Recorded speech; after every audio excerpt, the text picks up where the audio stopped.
യോഗി ആദിത്യനാഥിന്റെ വിവാദ പരാമർശങ്ങൾ രാജ്യത്താകെ വലിയ ചർച്ചയായിരിക്കുകയാണ്. യു പിയിൽ ഏറ്റവും സുരക്ഷിതർ മുസ്ലിങ്ങളാണെന്നാണ് ആദിത്യനാഥിന്റെ അവകാശവാദം. 100 ഹിന്ദു കുടുംബങ്ങൾക്കിടയിൽ ഒരു മുസ്ലിം കുടുംബം സുരക്ഷിതരാണ്.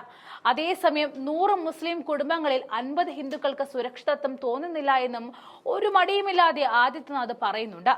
സമീപ മാസങ്ങളിൽ ന്യൂനപക്ഷങ്ങൾക്കും ക്ഷേത്രങ്ങൾക്കും നേരെ നിരവധി ആക്രമണങ്ങൾക്ക് സാക്ഷ്യം വഹിച്ച ബംഗ്ലാദേശിലെ സ്ഥിതി ചൂണ്ടിക്കാട്ടിക്കൊണ്ടാണ് യു പി മുഖ്യമന്ത്രി പറയുന്നത്. 100 ഹിന്ദു കുടുംബങ്ങളിൽ ഏറ്റവും സുരക്ഷിതമായത് ഒരു മുസ്ലിം കുടുംബമാണ്. അവർക്ക് അവരുടെ എല്ലാ മതപരമായ ആചാരങ്ങളും അനുഷ്ഠിക്കാനുള്ള സ്വാതന്ത്ര്യമുണ്ടായിരിക്കും. എന്നാൽ 100 മുസ്ലിം കുടുംബങ്ങൾക്കിടയിൽ 50 ഹിന്ദുക്കൾക്ക് സുരക്ഷിതരായിരിക്കാൻ കഴിയുമോ? ഇല്ല. ഇപ്പോൾ ബംഗ്ലാദേശ് ഒരു ഉദാഹരണമാണ്. ഇതിനു മുൻപ് പാകിസ്ഥാനിൽ ഒരു ഉദാഹരണമുണ്ടായിരുന്നുവെന്നും യോഗി ആദിത്യനാഥ് ചൂണ്ടിക്കാട്ടുന്നുണ്ട്. ഈ വലിയ പരാമർശമാണ് ഇപ്പോൾ വലിയ രീതിയിൽ ചർച്ചയായിരിക്കുന്നത്. ഉത്തർപ്രദേശിലെ പ്രതിപക്ഷ പാർട്ടികൾ യോഗിക്കെതിരെ കൂട്ടായി ഒത്തുചേർന്നിരിക്കുകയാണ്. ലക്ഷ്യമൊന്നു മാത്രം: മുസ്ലിം സമുദായത്തിനെ അപമാനിച്ച യോഗി ആദിത്യനാഥിന്റെ രാജി. മുഖ്യമന്ത്രി കസേര തെറിക്കുമോ എന്ന പേടിയിലാണ് യോഗിയുടെ മുസ്ലിം വിരുദ്ധ പരാമർശത്തിന് പിന്നിലെന്നും സമാജ്വാദ് പാർട്ടി നേതാവ് അഖിലേഷ് യാദവ് ആരോപിക്കുന്നുണ്ട്. മുഖ്യമന്ത്രി കസേരയിലിരുന്ന യോഗി അഹങ്കാരിയായി മാറിയെന്നും മിനി ഹിറ്റ്ലറായി എന്നുമൊക്കെ കോൺഗ്രസ് എം പി മാണിക്യം ടാഗോറും പറഞ്ഞു. നിലവിലെ സാമൂഹ്യ പ്രശ്നങ്ങളിൽ നിന്നും തെറ്റിദ്ധരിപ്പിക്കാനാണ് വിദ്വേഷ പരാമർശം നടത്തിയതെന്നും സമാജ്വാദ് പാർട്ടിയുടെ എം പി ഡിംപിൾ യാദവും പ്രതികരിച്ചു. യു പിയിൽ പെൺകുട്ടികൾക്കെതിരെയുള്ള അതിക്രമണങ്ങൾ വർദ്ധിക്കുന്നുണ്ട്.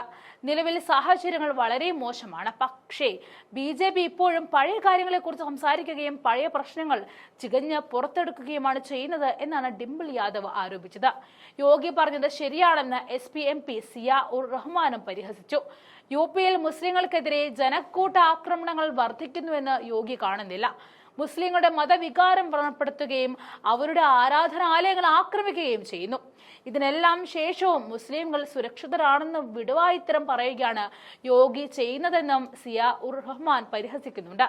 കള്ളം പറഞ്ഞ് ഹിന്ദു മുസ്ലിം വിദ്വേഷം ഉണ്ടാക്കാനാണ് യോഗി ശ്രമിക്കുന്നത് എന്നായിരുന്നു കോൺഗ്രസ് നേതാവ് അജയ് റായ് പ്രതികരിച്ചത്. ഒരു നേതാവ് ജനങ്ങളെ ഇത്തരത്തിൽ നയിക്കുന്നതിന് നിർഭാഗ്യകരമാണ്.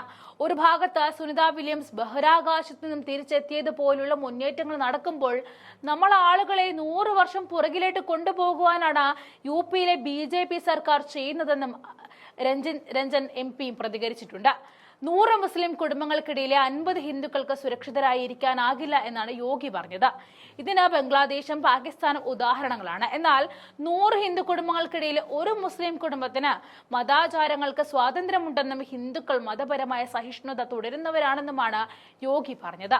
ഇന്ത്യയിലെ ഏറ്റവും അധികം മുസ്ലിം ജനസംഖ്യയുള്ള സംസ്ഥാനത്തെ മുഖ്യമന്ത്രിയാണ് മുസ്ലിം സമുദായത്തിന് നേരെ വാക്കുകൾ കൊണ്ട് ആക്രമണം അഴിച്ചുവിടുന്നതെന്നും ദൗർഭാഗ്യകര കാര്യമാണെന്നും കാണാൻ സാധിക്കും.